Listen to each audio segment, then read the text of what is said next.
Salut, c'est Hadès. Dans cette vidéo, je vais te parler de la projection de prix de l'argent métal entre 2041 et 2051. Pourquoi je pense que l'argent ira entre 718 et 947 dollars. La revanche d'un paria. Vision d'un investisseur dans un monde en ruine. L'histoire se répète, sauf pour les amnésiques. L'argent fut monnaie avant d'être matière.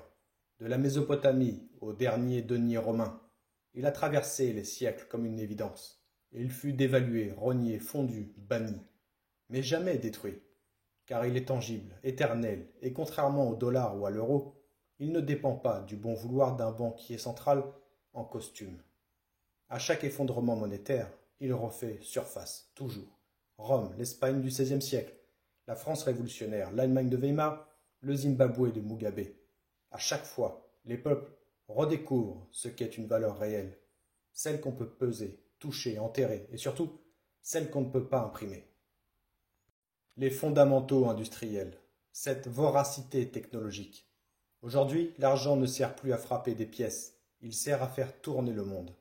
Plus de 20% dans l'électronique, smartphones, data centers, satellites, intelligence artificielle et j'en passe. Plus de 15% dans les panneaux solaires. Et en 2040, il recouvre la moitié du Maghreb. 10% dans les batteries et supercondensateurs. 5% et plus dans la médecine, les catalyseurs, les électrodes. Mais surprise, les besoins ne cessent d'exploser. Car contrairement à l'or, l'argent est consommé. Il finit en nanoparticules, en soudure, en poussière irrécupérable. Le recyclage? Un fantasme pour technocrates européens. Seuls 17% de l'argent industriel est recyclé, efficacement. Le reste dort dans des décharges ou est perdu dans les abysses du cloud computing. Une offre en berne. Fin des mines, fin de partie. Les mines primaires d'argent sont rares. 70% de la production mondiale est un sous-produit du zinc, du plomb ou du cuivre. Autrement dit, si ces métaux ne sont plus rentables, l'argent cesse de couler. Or, que voit-on?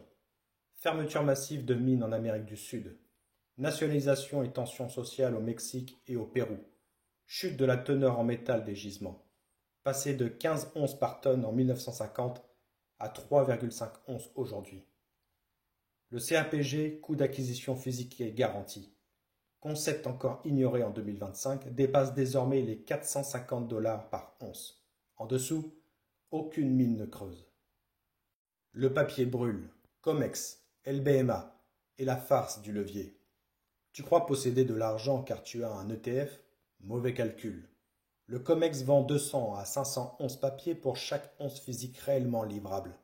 En 2041, ce cirque touche à sa fin. La confiance est évaporée. Des industriels chinois exigent la livraison.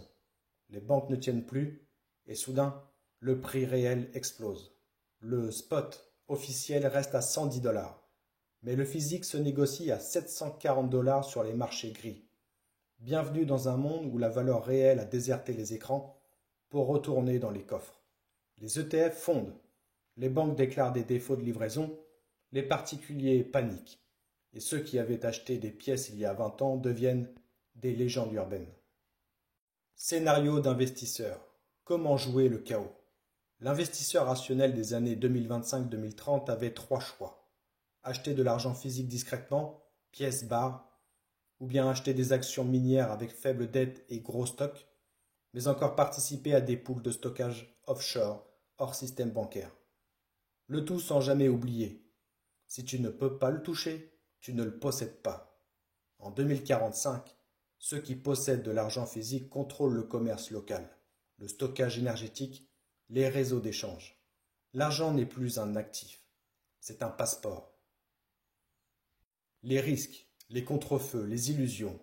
Oui, certains rêvaient de substituts, comme le cuivre, trop commun, le graphène, trop instable, l'hydrogène, trop explosif, surtout dans les mains de politiciens. L'argent reste irremplaçable pour certaines fonctions. Efficacité électrique, antimicrobien, catalyse sélective. Et surtout, sa rareté augmente. Les innovations n'ont rien changé au fait que la nature ne crée pas de mines par décret gouvernemental. Les derniers seront les premiers à suivre. On se moquait de l'oncle Jean avec ses pièces d'argent enterrées dans le jardin. Il passait pour un vieux parano. Il disait: on ne mange pas du bitcoin quand il n'y a plus de courant.